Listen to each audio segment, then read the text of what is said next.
Huh? What's this? Wait, what's that music?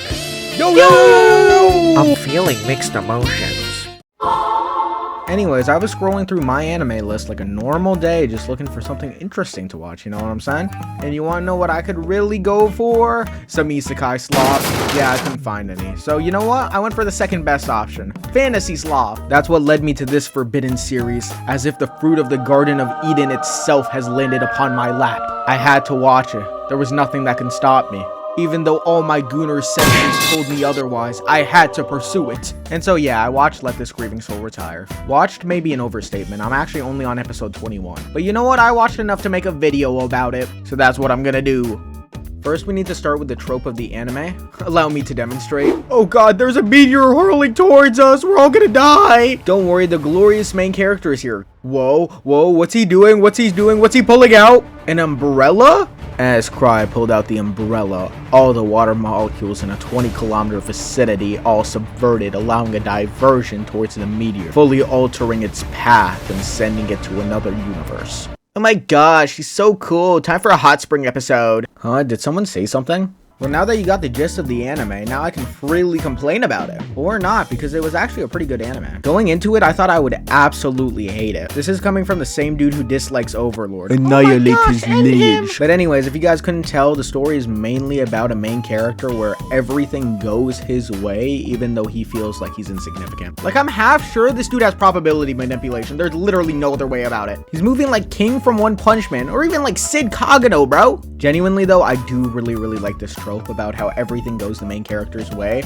without him noticing. It's probably one of the funniest tropes I've ever seen, and also it always hits hard, assuming they're creative with it. Okay, here's where I throw in my spoiler warning. Y'all want to watch the anime? You should have watched it by now. Imagine you and your homies want to be dungeon hunters when you grow up, so you all make an agreement that y'all will work hard to achieve that goal together. Now imagine every single one of your homies was a 1 in a billion secret talent, and you're basically not strong enough to even box up a rabbit. Welcome to Let This Grieving Soul Retire. Anyways, other than your ability to get folded by a rabbit, you have a few skills under your belt, such as freeloading off of your homies, going in mountains of crippling debt, and also being a harem protagonist. Did I forget to mention that part? My bad. Because of the glaze you keep on getting off of random coincidences, you end up becoming the highest level member in your party. You're like, oh, that's so great, except for the fact that you have no fighting ability whatsoever, and basically no positive abilities to count for. So what's your solution for this dilemma?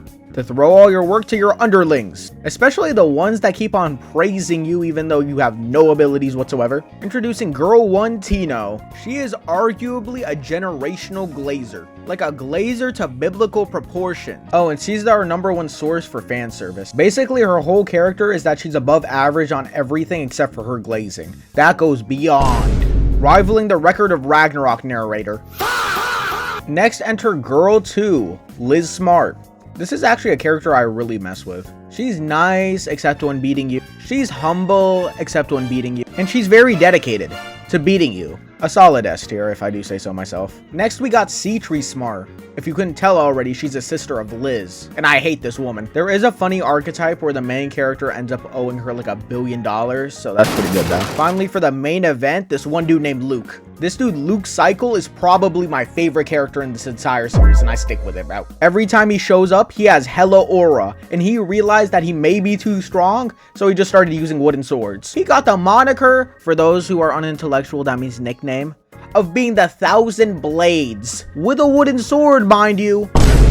Best part, he probably wouldn't beat me, because I'm weak. We got 2 other characters, which I can't even remember the names of. I really don't care about them, I'm gonna be honest. The story kind of gives me 7 Deadly Sin vibes by all the characters being split off, and we're kind of introduced to each one of them one by one, which of course allows us to have time to grow on each and every one of them. But the only issues that, like, we didn't have enough time to grow on like these other 2 guys that I don't really care about, or my glorious King Luke. And that's what brings me to my main flaw of the series, and it's just that it doesn't expand upon the characters enough. It did a great job with the first characters we were introduced to. One dude who left his party for being too strong, and another dude who's a veteran but really never used his abilities because he was always too afraid of death. And I mean, these guys had some great character arcs, but after that notable little bit, it kind of felt a bit lackluster when it came to character development. I will say it is still there, but the pacing on it's horrible, and I feel like they never really expand upon the story or give it enough time. I'll give it the benefit of the doubt and say that it's mainly because it was a 12 episode anime. It turned into 24 because of season 2. It is a shame, but I do see what they're doing with their characters, and I do enjoy it at the very least, even if they don't have enough time allotted.